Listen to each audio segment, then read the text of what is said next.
Pada video ini, saya akan berbagi tutorial install Elite ROM Plus di Poco X3 NFC, juga sedikit review dari saya tentang custom ROM yang satu ini. Elite ROM Plus merupakan ROM premium yang dijual dengan harga kurang lebih Rp120.000. Versi yang saya install dan review kali ini adalah versi final 12.0.1 yang masih menggunakan Android 10. Untuk install ROM ini cukup mudah, dan pastinya HP kamu sudah dalam keadaan UBL dan terpasang custom recovery seperti OrangeFox. Sebelum menggunakan ROM ini, posisi yang saya gunakan adalah ROM global stabil. Oke, kita langsung saja ke cara install Elite ROM Plus di Poco X3 NFC. Pertama, pastikan data penting yang ada di penyimpanan internal kalian sudah di backup, karena proses ini mungkin menghapus semua data di ponsel. Selanjutnya, kita masuk ke mode recovery. Teman-teman bisa melakukannya dengan cara menekan tombol reboot, lalu tekan tombol volume atas.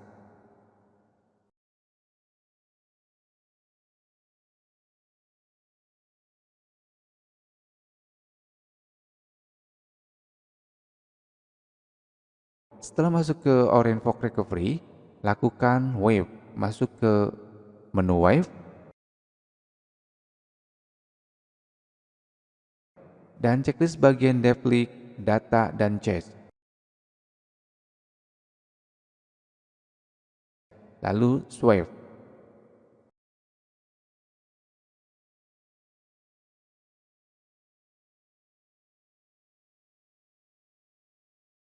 Kembali ke menu Files, lalu pilih file ROM yang akan kita install, yaitu file Elite ROM Plus versi final.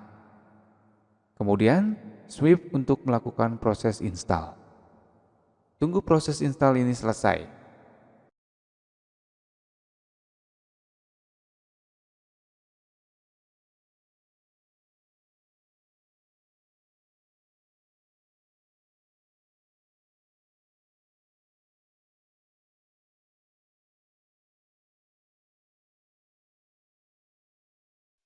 Setelah selesai, lakukan wave check.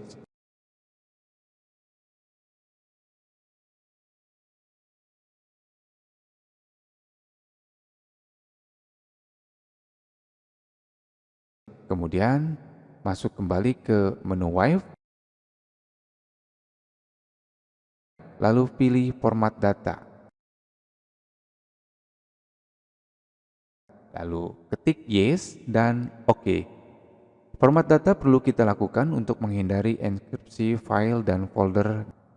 Lalu kita reboot sistem. Saat pertama kali reboot, mungkin membutuhkan waktu yang agak lama. Untuk selanjutnya, silakan setting konektivitas, bahasa, dan pengaturan lainnya. Dan inilah Elite ROM Plus Poco X3 NFC. Dan inilah Elite ROM Plus Poco X3 NFC. Lalu, bagaimana review singkat dari saya tentang Elite ROM Plus ini?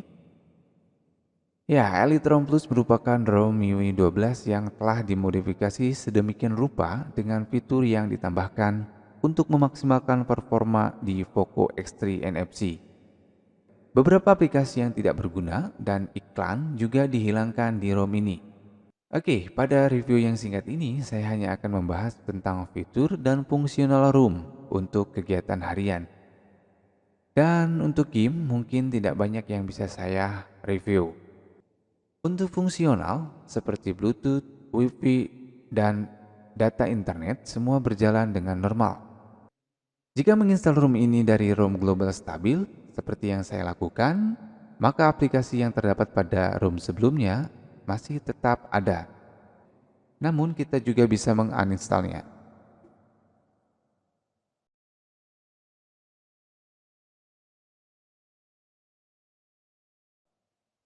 Ya, seperti yang saya katakan sebelumnya, pada ROM ini beberapa aplikasi bawaan dari MIUI sudah dihapus, seperti aplikasi Mi Browser, Mi Video, dan aplikasi bawaan MIUI lainnya yang dianggap tidak penting telah dihapus.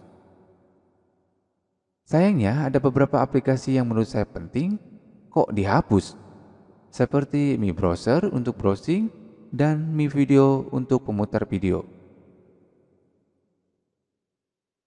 Akibatnya, karena tidak ada video flyer di ROM ini, kita tidak bisa memutar video yang ada di galeri atau yang sudah kita rekam di kamera.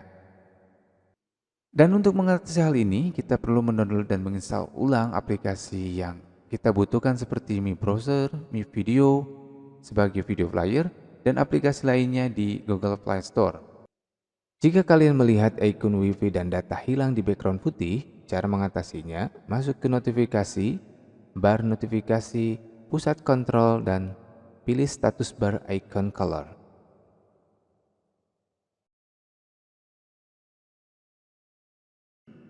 Selain memiliki performa yang maksimal, pada ROM ini juga memiliki fitur unggulan seperti pada bagian sistem terdapat fitur list animation, list interpolation, dan toast animation. Sedangkan di pusat kontrol dan layar terdapat juga fitur clock setting untuk mengatur jam, warna jam, ukuran jam, dan panel jam. Di bagian status bar icon color, kita juga bisa mengatur warna icon seperti icon WiFi, icon SIM, dan icon-icon lainnya. Dan fitur yang saya tidak suka dari versi final ini adalah hadirnya custom notifikasi.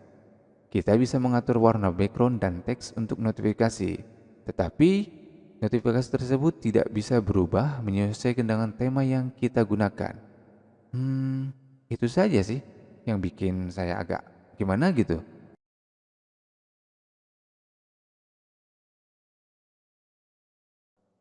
Dan banyak lagi fitur lainnya yang bisa kita custom dan explore lebih jauh dari ROM ini. Salah satu fitur yang tak kalah menarik adalah hadirnya 90Hz. Jadi, jika di ROM global hanya tersedia dua pilihan seperti 60Hz dan 120Hz, di ROM Elite ROM Plus ini terdapat juga 90Hz. Namun, sayangnya belum bisa kita lock secara langsung dari pengaturan ini. Nah, untuk mengunci 90Hz, kita jalankan power monitor di opsi pengembang.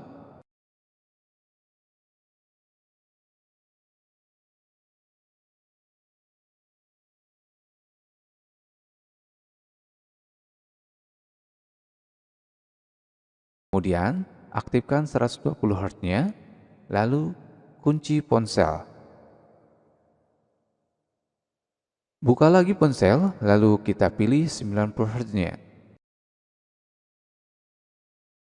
Kembali ke home screen, dan tutup jendela tampilan tadi. Lalu kita lihat di power monitor, statusnya berjalan di 90Hz, dan artinya ini sudah aktif. Sedangkan untuk mengaktifkan fitur 90Hz pada game seperti game PUBG, kita harus memasang mode 90Hz pada Magis. Jika teman-teman berniat untuk membeli dan menggunakan ROM ini, teman-teman bisa langsung membelinya melalui Telegram ke pembuatnya. Oke, cukup sekian review singkat yang bisa saya bagikan kepada teman-teman. Semoga video ini bisa bermanfaat. Sampai jumpa di video selanjutnya.